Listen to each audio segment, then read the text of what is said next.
वहाँ एक न्यूज़ आई कि चाइना के जो एक सरप्लस चाइना एक स्टिमुलस पैकेज अनाउंस कर रहा है अपनी इकोनॉमी के लिए, और उसके चलते आप मेटल्स लॉन्ग का ट्रेड बिल्कुल क्लियरली बाजार पर आपको लास्ट हाफ एन आवर में दिखाई दिया। अगर आप पिछली हाफ एन आवर 45 मिनट्स की तेजी के जो काउंटर्स की बात करेंगे, उसमें आपको मेजरली स्टील काउंटर्स या फिर एल्यूमिनियम काउंटर्स दिखाई देंगे। इनफैक्ट टॉप गेनर्स में आपके टाटा स्टील को जैसे काउंटर्स आज के दिन में रहे, और यही हाल आपको मिड कैप में भी, एफएनओ स्टॉक्स में भी देखने को मिला। खैर, कुछ और काउंटर्स की भी बात करते हैं जो निफ्टी पर आज क्लियरली जिन पर पॉजिटिव बायस था। उनमें से एक था टाइटन, अच्छा बिजनेस अपडेट, और उसके बाद आपने देखा टाइटन में एक अच्छी मूव, और ये मूव सस्टेन ही नहीं हुई, एक सेल भी हुई। One of the top gainer of Nifty was Titan आज के लिए। इसके अलावा टाटा मोटर्स, यूपीएल, यहाँ पर भी एक पॉजिटिव बायस हुआ और लॉन्ग ट्रेड्स भी इनिशिएट हुए।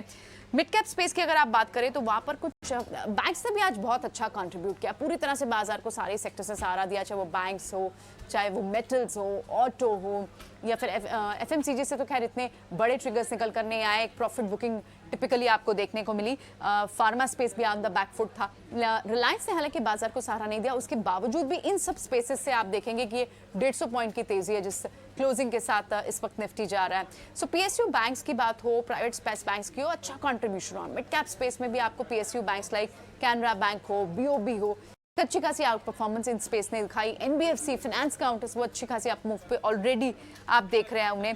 जितने भी क्रूड इम्पैक्ट होने वाले सेक्टर्स थे, चाहे पेंट हो, टायर स्टॉक्स हो, लुब्रिकेंट स्टॉक्स हो, उनमें आप में एक मूव आज के दिन भी देखी।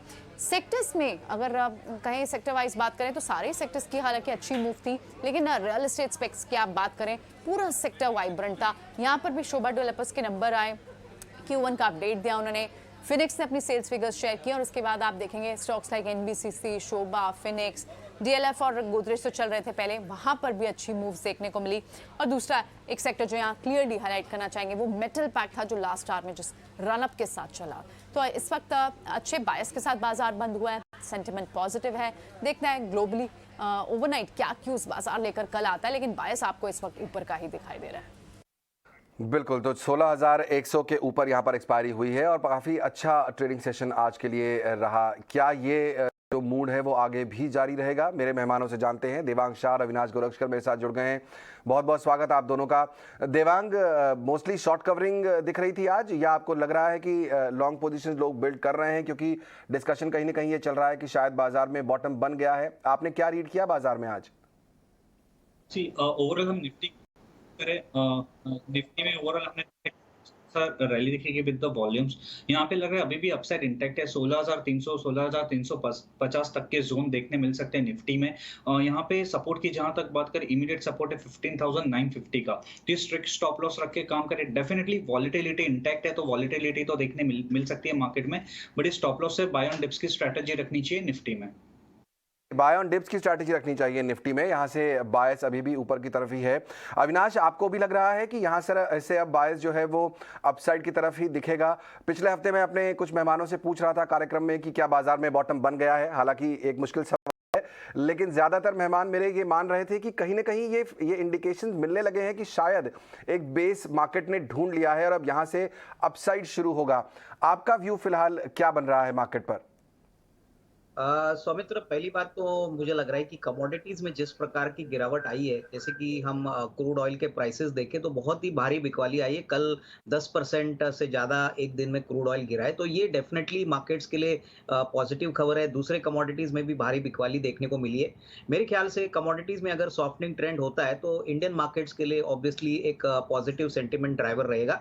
हालांकि अभी भी मैक्रो इश्यूज है, जैसे कि इन्फ्लेशन है, महंगाई का जो इफेक्ट है वो क्वार्टर 1 में आएगा, बट ओवरऑल मार्केट का सेंटीमेंट पॉजिटिव इसलिए हुआ है क्योंकि कमोडिटी के प्राइसेस पहले चरण में अभी कम हो चुके हैं। आगे आने वाले महीनों में अगर इन्फ्लेशन भी कम होगा तो मार्केट उसको काफी पॉजिटिवली देखेगी। मेरे ख्याल से अभी समय है कि थोड़ा सा एक्यूमुलेशन या थोड़ा सा इन्वेस्टमेंट आप शुरू कर दे, क्योंकि गिने चुने सेक्टर्स जो क्रूड से रिलेटेड है वो डेफिनेटली अभी तेजी दिखाएंगे। तो मेरे ख्याल से इंडेक्स 16,000 क्रॉस कर चुका है, बहुत अच्छी बात है। मेरे ख्याल से यहाँ से अगर और मोमेंटम आता है तो डेफिनेटली मार्केट्स इसको और चढ़ावा देगा, बट स्टॉक स्पेसिफिक एक्टिविटी अभी ज्यादा फोकस करना ये शायद मेरे को ठीक लग रहा है, क्योंकि काफी अच्छी अपॉर्चुनिटीज आपको वैल्यूएशंस के पॉइंट ऑफ व्यू से दिख रही है। काफ़ी अच्छी अपॉर्चुनिटीज़ दिख रही हैं वैल्यूएशन के लिहाज से, और जैसा कि अविनाश बता रहे हैं कि धीरे धीरे आपको अब एक्यूमुलेशन शुरू करना चाहिए, आपको लिस्ट अपनी निकाल के तैयार करनी चाहिए।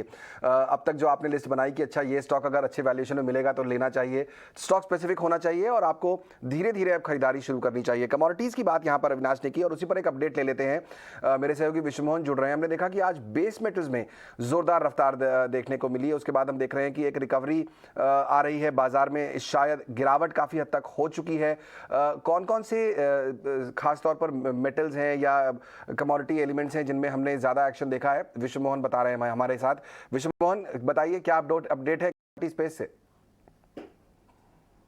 देखिए, बेस मेटल्स में आज बहुत अच्छी शानदार रिकवरी दिख रही है। एलएमए की बात करें तो वहाँ पर भी 3 से 4% तक की तेज़ी अक्रॉस द मेटल में दिख रही है। कॉपर, जिंक, लेड हो या फिर निकल हो, सभी काउंटर्स में अच्छी तेज़ी दिख रही है और घरेलू बाजार में भी इसका फ़ायदा मिल रहा है और यहाँ पर भी अच्छी तेज़ी मिल रही है। एक तो भाव कम थे, उससे निचले स्तर पर खरीदारी दिख रही है। दूसरी तरफ चीन से खबर ये आ रही है कि वहाँ पर $220 बिलियन के अनप्रेसिडेंटेड बॉन्ड सेल की योजना वहाँ उस पर विचार किया जा रहा है। उसका फ़ायदा, उस राहत पैकेज का फ़ायदा यहाँ पर लग रहा है कि वहाँ आने वाले समय में मिल सकता है मेटल कंपनियों को और मेटल की डिमांड वहाँ पर बढ़ेगी। इकोनॉमी के लिए जो $220 बिलियन के जो राहत पैकेज का जो विचार है वो अगर आता है तो पूरी चाइना की इकोनॉमी को फ़ायदा होगा और यही वजह है कि पूरे ही बेस मेटल्स काउंटर्स में तेज़ी है। और बेस मेटल्स ही नहीं, बेस मेटल्स का जो फ़ायदा है यहाँ पर सिल्वर और गोल्ड को भी मिल रहा है, क्योंकि सिल्वर 50% मेटल और 50% प्रेशियस मेटल्स की तरह होता है। तो चांदी में भी आज ज़बरदस्त तेज़ी निचले पर खरीदारी देखने को मिल रही है। क्रूड भी जो अभी तक सुस्त बैठा हुआ था, 2 दिनों में काफ़ी कमज़ोर हो गया था, 10 से 12% कमज़ोर हो चुका था, वहाँ पर भी अब खरीदारी लौट रही है और लग रहा है एक बड़ी इकोनॉमी में अगर राहत पैकेज आते हैं इस लेवल के तो डेफिनेटली उसका फ़ायदा होगा। इस वजह से मेटल, क्रूड और गोल्ड और सिल्वर चौतरफा यहाँ पर नॉन एग्री मार्केट में अच्छी तेज़ी है और अच्छा मोमेंटम आज के सत्र में देखने को मिल रहा है। जी बिल्कुल, काफ़ी अच्छा मोमेंटम देखने को मिल रहा है। अविनाश, आप पे बात कर भी रहे थे, आज अगर बात करें जो निफ्टी के टॉप गेनर्स हैं उसमें मेटल सबसे ऊपर है, Hindalco, Tata steel, JSW steel. आपको लग रहा है कि इनमें मोमेंटम कंटिन्यू रहेगा क्योंकि जिस तरह का एनवायरनमेंट इस समय बना हुआ है, क्या इन्वेस्टर्स को या ट्रेडर्स को इन स्टॉक्स पर फोकस करना चाहिए? सौमित्र, मुझे लग रहा है कि देखिए ट्रेडर्स को डेफिनेटली इस बात से खुशी होगी कि जो पैकेज चाइना से आएगा वो डेफिनेटली मेटल के डिमांड को ज़्यादा सिग्निफिकेंटली ड्राइव करेगा, क्योंकि हम सभी जानते हैं कि चाइना एक बहुत बड़ा प्लेयर है मेटल मार्केट में। तो टाटा स्टील, हिंडाल्को, ये जो विकल्प है, मुझे लग रहा है कि शॉर्ट टर्म में हो सकता है कि आपको एक अच्छा उछाल देखने को मिले, लेकिन जो Q1 के नंबर्स आएंगे उसके बाद जो कमेंट्रीज मैनेजमेंट की आएगी वॉल्यूम ग्रोथ को लेके, डिमांड को लेके, इसमें डेफिनेटली मार्केट्स क्लोजली वॉच करेगा कि आगे का जो ग्रोथ मोमेंटम है वो कैसे रहेगा। मेटल्स एक साइकिल में काम करते हैं और जैसे सभी को पता है कि पिछले 1-2 महीने में मेटल के प्राइसेस ऊपरी लेवल से काफी गिर चुके हैं।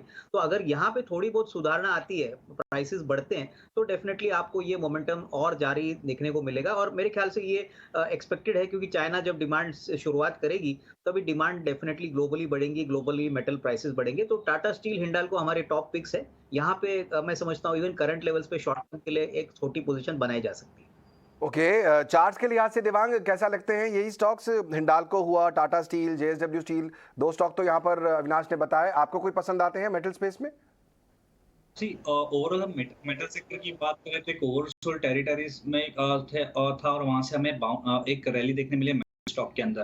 तो आई वुड से कि यहाँ पे कॉशियस अप्रोच रखना चाहिए। अगर मैं एक स्टॉक स्पेसिफिक बात करूँ तो हिंडाल्को जो है वो कंसल्टेशन से एक ब्रेकआउट देखने मिला है स्टॉक के अंदर। यहाँ से लगता है कि और भी थोड़ा उसमें अपसाइड इंटैक्ट है, बट बाय ऑन डिप्स की स्ट्रेटेजी रखनी चाहिए। ये लेवल पे रिस्क रिवॉर्ड फेवरेबल नहीं है। तो अगर लेवल्स की जहां तक बात करें 374 376 के जोन है, वहां तक स्टॉक्स का एक रेजिस्टेंस जोन है। जहां तक सपोर्ट की बात करें 355 का सपोर्ट, 352 का सपोर्ट जोन है हिंडाल्को के लिए। ओके, 352 का सपोर्ट जोन हिंडाल्को के लिए। वो स्ट्रैटेजी मेटल्स में काफ़ी आज के हीरो कह सकते हैं हम। कारोबार में मेटल्स ने काफ़ी हद तक बाजार को खींचा। हिंडाल्को जैसा स्टॉक 6% ऊपर जाकर बंद हुआ है। यहाँ पर इसके अलावा हमने देखा कि कुछ बैंक्स में भी अच्छी तेज़ी देखने को मिल रही है।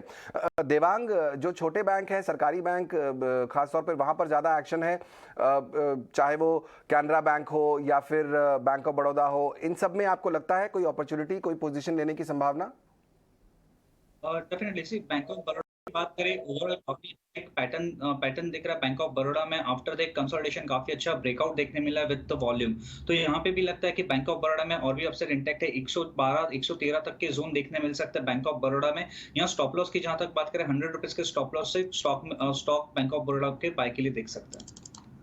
के स्टॉप लॉस के साथ यहाँ कर सकते हैं आप खरीदारी। बैंक ऑफ बड़ौदा आपके फोकस में रह सकता है। आज भी स्टॉक में अच्छी तेजी देखने को मिली थी।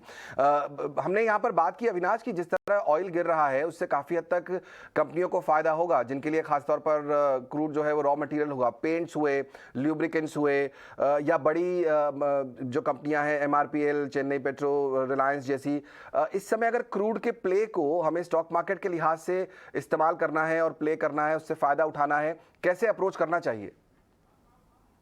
इनफैक्ट देखिए सौमित्र, क्रूड का सबसे बड़ा जो इम्पैक्ट होता है वो बेसिकली पेंट सेक्टर पे, उसके बाद ऑटोमोटिव टायर्स में, कार्बन में यूज किया जाता है। लुब्रिकेंट्स भी एक बहुत बड़ा सेक्टर है। तो हमको लग रहा है कि काफी ऐसे मौके हैं निवेशकों के पास कि वहां पे ये स्टॉक्स ये एक्यूमुलेट कर सकते हैं। बट मुझे लग रहा है कि लुब्रिकेंट सेक्टर एक बहुत अच्छा रिप्रेजेंटेटिव होगा, क्योंकि इनके लिए करीबन 70-75% क्रूड ऑयल का रॉ मटेरियल कॉस्ट होता है इनके रेवेन्यू का। तो यहाँ पे क्रूड जैसे गिरेगा इनकी ऑपरेटिंग प्रॉफिटेबिलिटी काफी सिग्निफिकेंटली बढ़ेगी। और यहाँ पे आपको गल्फ ऑयल, उसके बाद कैस्ट्रॉल, ये सारे जो प्लेयर्स हैं यहाँ पे नजर रखनी चाहिए। मुझे लग रहा है अच्छा खासा रिस्क रिवॉर्ड मिलेगा। रही बात टायर्स के लिए भी, तो टायर में भी हमको लग रहा है कि काफी हद तक नेगेटिविटी आई थी क्योंकि रॉ मटेरियल कॉस्ट बढ़े थे। तो ऑटोमोटिव टायर्स में आप अपोलो टायर्स देख सकते हो। मुझे लग रहा है कि ये भी एक अच्छा विकल्प है जो आने वाले 6 से 12 महीने में अच्छा मुनाफा दे सकता है। तो ये सारे क्रूड रिलेटेड पॉजिटिव स्टॉक्स है जो आने वाले कम से कम सेकंड क्वार्टर से, तो हमको लग रहा है कि नंबर्स में भी आपको ये रिफ्लेक्शन देखने को मिलेगा। एक नंबर्स में भी रिफ्लेक्शन देखने को मिलेगा और शॉर्ट टर्म में तो सेंटीमेंट कहिए या जो भी कारण इन स्टॉक अच्छी तेजी देखने को मिली है। आपके लिए कुछ आइडियाज, गल्फ ऑयल, कैस्ट्रॉल या फिर अपोलो टायर जैसे स्टॉक्स को आप फोकस में रख सकते हैं। अच्छी तेजी इनमें देखने को मिली भी है और आगे भी मोमेंटम बरकरार रहेगा। नतीजों का सिलसिला भी शुरू होने वाला है। कल TCS के तिमाही नतीजे आने वाले हैं। क्या उम्मीद करनी चाहिए इस बार, क्योंकि एनवायरमेंट टोटली डिफरेंट है, रुपये की सिचुएशन डिफरेंट है।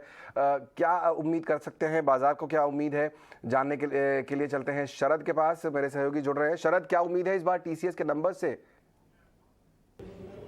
भारत का सबसे बड़ा आईटी कंपनी TCS के जो पहले तिमाही के नतीजे कल आने वाले हैं और जो ब्रोकरेजेस का मानना है कि टॉप लाइन ग्रोथ में जो है स्ट्रॉन्ग ग्रोथ देखने मिलेगी और डिमांड कमेंट्री और मार्जिन्स पे जो है मेन फोकस रहने वाला है। स्टॉक लगभग 15% इस साल गिर चुका है और अगर निफ्टी IT इंडेक्स की बात करें तो 30% गिरावट वहाँ पे भी देखने मिला है। स्टॉक की वैल्यूएशंस में भी करेक्शन हुई और ऑलमोस्ट अभी 28 गुना उनके FY23 P के आंकड़ों में चल रही है। CC ग्रोथ की बात करें तो लगभग 3.7% का जो है ग्रोथ अनुमान है और वहीं पे जो है मार्जिन्स पे लगभग 140 बेसिस पॉइंट्स का जो दबाव देखने मिल सकता है।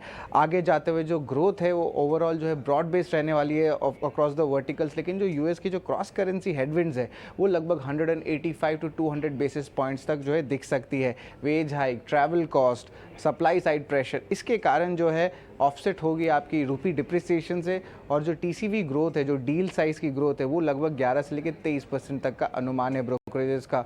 निवेशकों को दो तीन अहम चीज़ पे फोकस करने चाहिए। सबसे पहला ऑफ कोर्स रहेगा कि कोई रिसेशन फेज जो आ रहे हैं US में वो कितनी इंपॉर्टेंट होती है, जो डील साइनिंग पे इम्पैक्ट पड़ सकती है। उसके अलावा लार्ज डील मोमेंटम भी इसमें कैसे देखने मिल रही है, स्पेशली कंसोलिडेशन हो रही है अभी। उसके अलावा एट्रिशन रेट, उसमें क्या चेंज इन प्लान्स हुई है। तो ये 3 इंपॉर्टेंट पोर्शंस पे निवेशकों को भी ध्यान रखना चाहिए।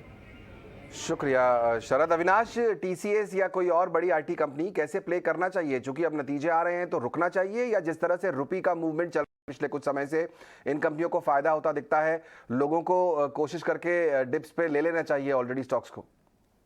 सौमित्र, मुझे लग रहा है एक इंटरेस्टिंग ट्रेंड IT कंपनीज में दिख रही है। एक तो देखिए रुपया वीक हो चुका है तो कहीं ना कहीं मार्जिन का बेनिफिट इन कंपनीज को जरूर मिलेगा। और दूसरी बात मैं समझता हूं कि जो शरद ने कही कि एट्रिशन लेवल्स काफी हाई थे, लेकिन अभी हमने सुना है कि काफी स्टार्टअप्स में काफी लोगों को निकाला गया है, काफी लोग अभी अनएम्प्लॉयड है और काफी लोग वापस ट्रेडिशनल IT सेक्टर में आना चाहते हैं। हमने 2-3 कंपनीज में बात की तो उन्होंने कहा कि अभी जो स्टार्टअप में जो सैलरीज का जो भी इम्पैक्ट था वो अभी खत्म हो रहा है, स्लोली पुराने एम्प्लॉयज वापस आ रहे हैं। तो इसका मतलब है कि शायद और एक क्वार्टर एट्रिशन का प्रॉब्लम रहे, लेकिन सेकंड क्वार्टर से होपफुली एट्रिशन कम होगा, ऐसा मेरा मानना है। और एट्रिशन कम होता है तो जो खर्चे होते हैं एम्प्लॉयज पे वो भी काफी कम हो गए, तो ये थोड़ा बहुत मार्जिन एक्रेटिव रहेगा। तो डेफिनेटली टीसीएस जैसी कंपनी में हमको लग रहा है कि ये बेनिफिट पहले आएगा, क्योंकि साइज वाइज वो काफी बड़ी है। प्राइस भी ऊपरी लेवल से काफी टूट चुका है, 4,500 बायबैक के बाद अभी 3,230 250 का रेट चल रहा है। तो जिनको लंबी अवधि का निवेश करना है, मेरे ख्याल से काफी बेहतरीन मौका है। रिसेशन इन यूएस में आएगा नहीं आएगा ये कहना मुश्किल है, लेकिन मुझे लग रहा है कि ऐसी इंडियन कंपनी में काफी हेडरूम है ग्रोथ के लिए, और इंडियन कंपनीज अपने कॉस्ट इफेक्टिवनेस के लिए जानी जाती है। तो आई वुड से दैट ये बेहतरीन मौका है खरीदने के लिए, प्रोवाइडेड आपका टाइम फ्रेम कम से कम 12 से 15 महीना है। तो यहाँ पे एक निवेश का मौका बन सकता है, और इस मैक्रो कंडीशन से निवेशकों को बिल्कुल डरना नहीं चाहिए। थोड़ा थोड़ा करके एक्यूमुलेट करिए, इसमें जरूर वैल्यू बनेगी। थोड़ा थोड़ा करके खरीदें, ये बेटर स्ट्रैटेजी है, वैल्यू बनेगी। इस नज़रिया थोड़ा लंबा समय का रखिए। टीसीएस जैसी जो बड़ी कंपनियां हैं ये लॉन्ग रन में अच्छे रिटर्न देने की क्षमता रखती हैं और आपके पोर्टफोलियो का हिस्सा रहेंगी तो आपको फ़ायदा होगा ही। एक स्पेस जहां थोड़ी कमज़ोरी आज दिखी देवांग, वो था फार्मा स्पेस। निफ्टी के मैं टॉप लूजर्स ही देख रहा हूँ, तो उसमें डॉक्टर रेड्डी, सिप्ला, ये कुछ बड़ी कंपनियां हैं जो काफ़ी कमज़ोर बंद हुई हैं आज, करीब 1 से 1.5% नीचे। बाजार अच्छा चल रहा था लेकिन फार्मा अपोजिट डायरेक्शन में जा रहा था। ट्रेंड दिख रहा है वहां पर आपको लगता है कोई अपॉर्चुनिटी है या अभी दूर रहना चाहिए? सेक्टर की बात करें तो सन फार्मा जो सन फार्मा में हमें लग रहा है कि शायद यहाँ से अभी भी अपसाइड इंटैक्ट है, बिकॉज जो कंसोलिडेशन के बाद जिस तरीके से स्टॉक में हमें रिवर्सल पैटर्न देखने मिला है, तो यहाँ से सन फार्मा में अभी भी अपसाइड इंटैक्ट है। ऊपर की तरफ जो लेवल है 860 तक के जोन देखने मिल सकते हैं सन फार्मा में। यहाँ पे स्टॉप लॉस रखना है 830 का। 830 का स्टॉप लॉस रखिए, आप अभी पोजीशन ले सकते हैं। सन फार्मा आज करीब 1.5% ऊपर बंद भी हुआ है, तो अगर फार्मा पे आपका फोकस है तो ये एक स्टॉक है जो आपके पोर्टफोलियो में रह सकता है। नतीजे आने वाले हैं लेकिन उससे पहले कंपनियां अपना जो बिजनेस अपडेट है वो लगातार पिछले कुछ दिनों से दे रही हैं और उसका इम्पैक्ट बाजार पर हम देख भी रहे हैं। आज ज्वेलरी सेगमेंट की दिग्गज कंपनियां टाइटन और कल्याण ज्वेलर्स, इन दोनों ने अपने Q1 अपडेट दिए हैं। कैसा उनके लिए रहा है पहला क्वार्टर, बताने के लिए मेरी सहयोगी विनी मोतीवाला जुड़ रही है मेरे साथ। विनी, बताइए। अपने Q1 FY23 के ऑपरेशनल अपडेट दिए है, काफ़ी स्ट्रॉन्ग ऑपरेशनल अपडेट आ रही है। मेनली ज्वेलरी बिजनेस जो उनका है काफ़ी अच्छी ग्रोथ हुई है, वहाँ पे 207% की रेवेन्यू ग्रोथ हुई है ईयर ऑन ईयर बेसिस पे। ये स्ट्रॉन्ग परफॉर्मेंस सपोर्ट की क्योंकि लो बेस था लास्ट टाइम। उसके अलावा स्टेबिलिटी, गोल्ड प्राइस में काफ़ी वॉलेटिलिटी नहीं थी, स्टेबल था गोल्ड प्राइस काफ़ी हद तक, तो उसकी वजह से भी ये सपोर्ट करता है ओवरऑल टाइटन के ग्रोथ को ज्वेलरी बिजनेस के। और ऑस्पिशियस सीजन था, वहाँ पे फेस्टिव सीजन था, अक्षय तृतीया मेन फेस्टिवल होता है, तो वहाँ पे स्ट्रॉन्ग ग्रोथ उन्होंने उसकी वजह से भी देखी है। उसके अलावा उनके वॉक इन कस्टमर्स जो थे ज्वेलरी बिजनेस में वो इम्प्रूव हुए हैं, वहाँ पे उनकी नए बायर्स जो थे वो भी इंक्रीज हुए इन लाइन विद रेवेन्यू। और ओवरऑल प्लेन गोल्ड जो ज्वेलरी है वो भी 3 टाइम्स उनकी सेल्स जो हुई है वो 3 गुना बढ़ चुकी है।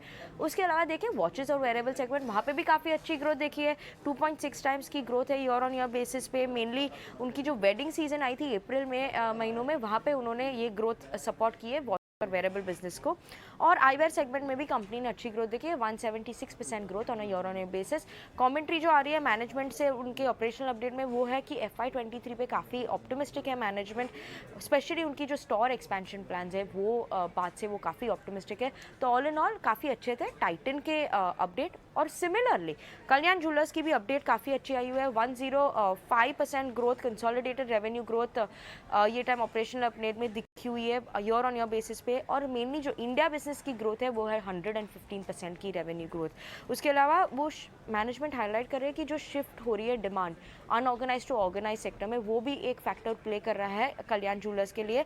और उनकी मार्जिन्स में है ओवरऑल इंप्रूवमेंट एक्सपेक्ट कर रहे हैं मार्जिन्स में ईयर ऑन ईयर बेसिस पे, क्योंकि स्टडेड मिक्स इंप्रूव हुई है, पर जो क्वार्टर ऑन क्वार्टर बेसिस पे है वहाँ पे थोड़ी फ्लैटिश लग रही है मार्जिन्स, तो वो एक फैक्टर है वॉच आउट करने के लिए। अदरवाइज उनकी ओवरऑल परफॉर्मेंस काफ़ी स्ट्रॉन्ग है इंटरनेशनल और इंडिया बिजनेस में, तो दोनों की अच्छी परफॉर्मेंसेज है ये टाइम Q1 FY23 में।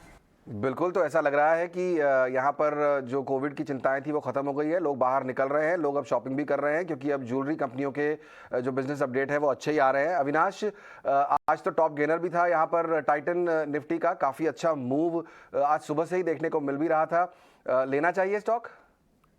नहीं, बिल्कुल। इनफैक्ट सौमित्रा, देखिए ज्वेलरी सेक्टर में इस प्रकार की तेजी पहले क्वार्टर में आई है वो बहुत एनकरेजिंग है, क्योंकि इसका मतलब लोगों के पास काफी स्पेंडिंग पावर है।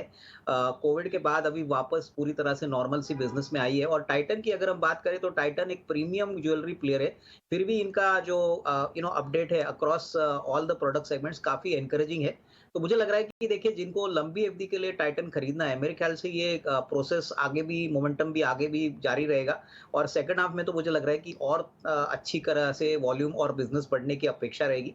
तो लंबी अवधि के लिए डेफिनेटली इसमें खरीदने के मौके बन सकते हैं। हालांकि शॉर्ट टर्म में हो सकता है कि वैल्यूएशंस थोड़े से कैचअप हो चुके हैं, बट अगर 1.5-2 साल का टाइम फ्रेम किसी को रखना है तो डेफिनेटली इसको बाय करना चाहिए। ओके, लॉन्ग टर्म के लिए आपको जरूर बाय करना चाहिए। शॉर्ट टर्म के लिए कल्याण ज्वेलर्स या टाइटन, देवांग आप क्या रिकमेंड करेंगे? यहाँ पे टाइटन की बात करें तो ओवरऑल टाइटन का चार्ट स्ट्रक्चर हमें कंपेयर टू कल्याण ज्वेलर्स काफी अच्छा लग रहा है। ओवरऑल बात करें टाइटन की तो 2250 तक के जो लेवल्स है वो देखने मिल सकते हैं। यहाँ पे स्टॉप लॉस रखना है 2050 का। 0 का स्टॉप लॉस, 2250 तक के टारगेट यहां पर मिल सकते हैं। 2250 तक ये स्टॉक पहुंच सकता है। चलिए, ये तो बात हुई आज के कौन से एक्टिव शेयर्स थे और उनमें आपको आगे क्या करना चाहिए, लेकिन कल के ट्रेडिंग सेशन के लिए कौन से स्टॉक्स आपके फोकस में रहने चाहिए, ये जानने का वक्त है हमारे मेहमानों से। और वक्त है अब वीआईपी शेयर्स का।